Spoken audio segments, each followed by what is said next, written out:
ہو گیا۔ موت کا مطلب فنا نہیں ہے، موت کا مطلب ختم ہو جانا نہیں ہے۔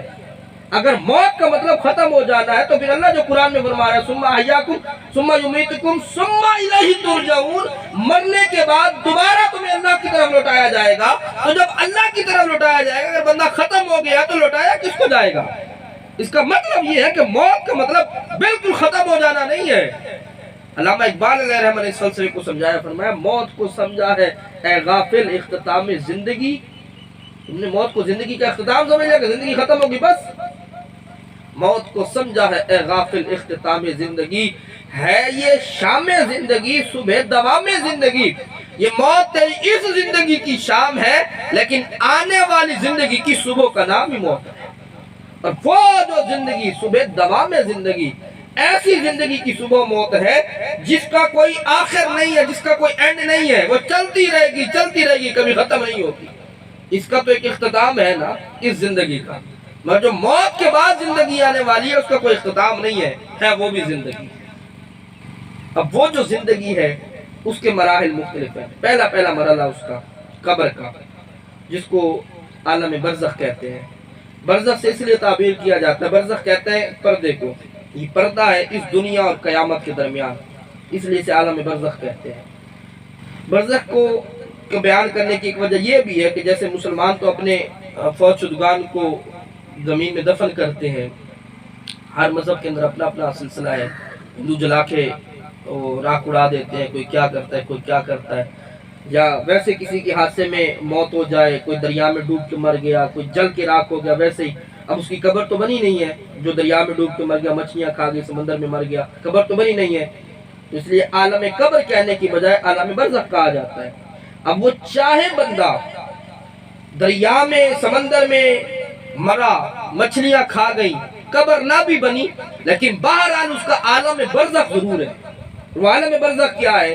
حدیث پاک کے اندر ہے، یہ بھی مشکات کے اندر، بخاری کے اندر، دیگر کتابوں میں یہ حدیث پاک موجود ہے۔ محبوب علیہ السلام ارشاد فرماتے ہیں جب بندے کو قبر میں رکھا جاتا ہے اور قبر میں تدفین کر کے گھر والے لوٹنے لگتے ہیں، حدیث میں الفاظ ہے جب گھر والے واپس آنے لگتے ہیں تو وہ ان کے قدموں کی آواز بھی سن رہا ہوتا ہے کہ مجھے چھوڑ کے جا رہے ہیں۔ تصور میں تو لائے وہ منظر، جو دوست ایک لمحے کے لیے کہتے ہیں یار تیرے بغیر جی نہیں لگتا، آج وہ بھی کندھے پہ اٹھا کے وہ وہاں دفن کر کے واپس آ جائے گا، تو آدھے گھنٹے کے لیے بھی بعد میں بیٹھنے کو راضی نہیں ہوتا وہاں پہ۔ چلو یار آج پہلی رات ہے اس کی، آج اکیلا ہے، چلو آج کمپنی دے لیں اس کو، آج ضرورت ہے اس کو ہماری کمپنی کی، مگر آج وہ اکیلی، وہ قبر کی رات، وہ تو بھائی قبرستان میں تو رات قریب سے بھی لوگ رات کو گزرتے ہوئے ڈرتے ہیں، تو وہاں قبر کے پاس بیٹھنا، بھائی قبر تو دور کی بات ہے، معذرت کے ساتھ کچھ لمحے کے لیے صرف لاش کے پاس بیٹھنا بھی پڑ جائے تنہائی میں تو وہ بھی بندوں کو ڈر لگتا ہے، چاہے وہ لاش سگے باپ کی کیوں نہ ہو۔ کیفیت تو یہ ہو جاتی ہے نا، میاں صاحب کہتے ہیں جاندی واری ڈرونا بڑیاں تے ہاتھ بھی نہ لاندے ڈر کے، اور جنہ نہیں تو پاپ کمائے اج کتھے تیرے گھر دے۔ انسان جن کے لیے صبح شام کر دیتا ہے، ایک کر دیتا ہے، حلال حرام کی تمیز چھوڑ دیتا ہے، وہ اولاد بھی قریب بیٹھنے کو تیار نہیں ہوتی بعد میں۔ وہ بھی بندہ جب مرتا ہے نا، ذرا تصور تو دیکھے کائنات کی بے ثباتی کی، کہ جیسے انسان کے جسم سے روح نکلتی ہے، انسان سے نام چھین لیا جاتا ہے، پہلے نام لیا جاتا ہے، پھر نام لینے کی بجائے اسے لاش کہا جاتا ہے، اسے میت کہا جاتا ہے، صاحب کہا جاتا ہے، پھر مرحوم کہا جاتا ہے۔ جان روح نکلنے کی دیر ہے، سب سے پہلی آواز گھر سے ہی آتی ہے، جلدی کرو جلدی کرو۔ کرنی چاہیے جلدی، لیکن بات سمجھانے کے لیے کہہ رہا ہوں کہ میری آپ کی زندگی ایسے ہے، یہ گھر والے کہیں گے جلدی کرو جلدی کرو، روح نکلنے کی دیر ہے، بس جلدی کرو۔ اور پھر گھر والے تیار کر کے قبر میں، حضور فرماتے قبر میں رکھ کے جب آنے لگتے ہیں، وہ تو آ جاتے ہیں، جیسے وہ پلٹتے ہیں دو اور فرشتے اللہ کے حکم سے قبر میں آ جاتے ہیں۔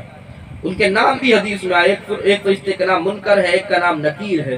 دونوں فرشتے آ کے اس کو اٹھاتے ہیں، اٹھا کے بٹھاتے ہیں اور اس سے سوال کرتے ہیں۔ پہلا سوال، 3 سوال قبر کی حدیث میں ذکر ہے۔